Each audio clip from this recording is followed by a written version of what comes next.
नमस्कार बंधुरा आमार चैनेले अनेक अनेक स्वागत जानिए शुरू करছি आजकेर भिडियो। आज के आमी आपनादेर साथे शेयर करब आलू पोस्त। तो बांगालीदेर किन्तु आलू पोस्त सकलेरই प्रिय और आमादेर बाड़ीते आलू पोस्त छाड़ा हय ना।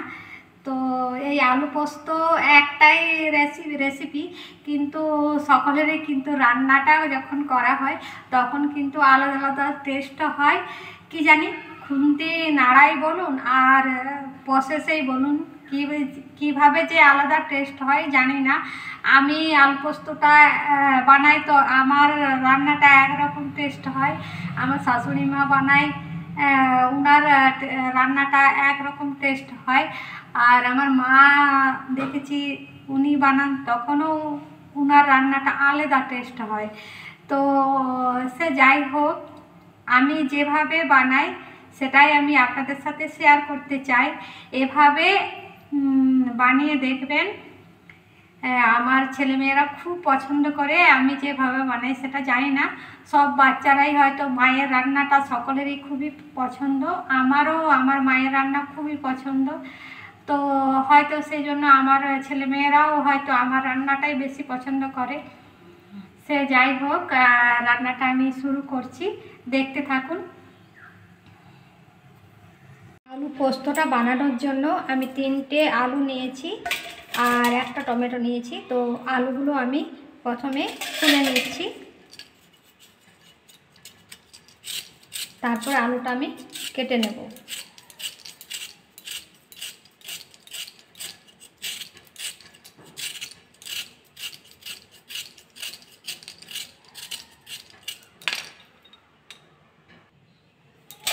आलूगुलो आमार छोला हो गेल। एबारे आमी आलूगुलो এই যে দেখুন কাটা সকলে কিন্তু আলাদা আলাদা রকম করে কাটে, আমি যেভাবে কাটছি সেটা দেখুন।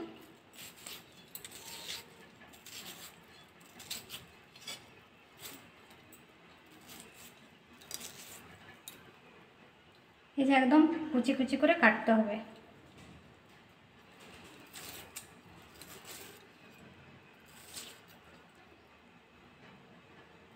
আবার ভোজবাড়ির আলু পোস্তটা ওটাও আবার আলাদা রকম টেস্ট হয়। মানে বলছি না যে এই আলু পোস্তটাও কিন্তু টেস্ট একই রকম, সেই আলু আর পোস্তই আর এই দিয়েই বানানো হয়, কিন্তু মানে সকলেই কিন্তু আলাদা আলাদা টাইপের পোস্তর টেস্টটা হয়। আশা করি আপনাদের খুব ভালো লাগবে, আপনারা এভাবে বানিয়ে দেখবেন খেতে কেমন হয়।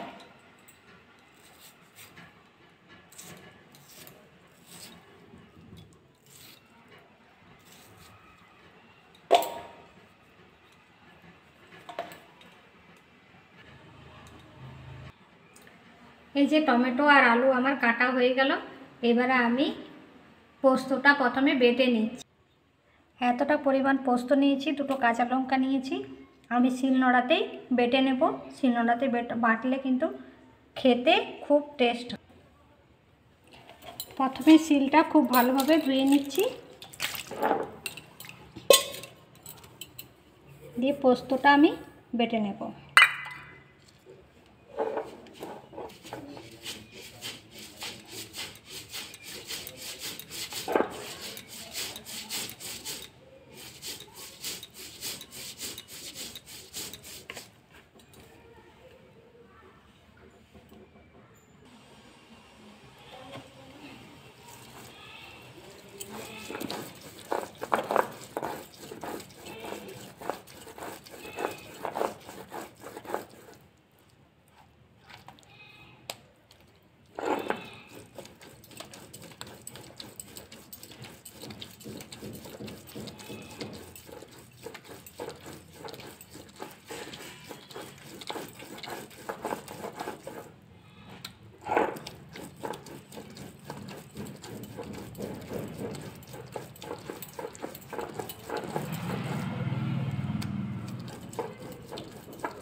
মিক্সচার মেশিনে না পোস্তটা ঠিক বাটা যায় না, আর শিলনোড়াতে বাটলে গেলে খুব সুন্দর বাটা যায়।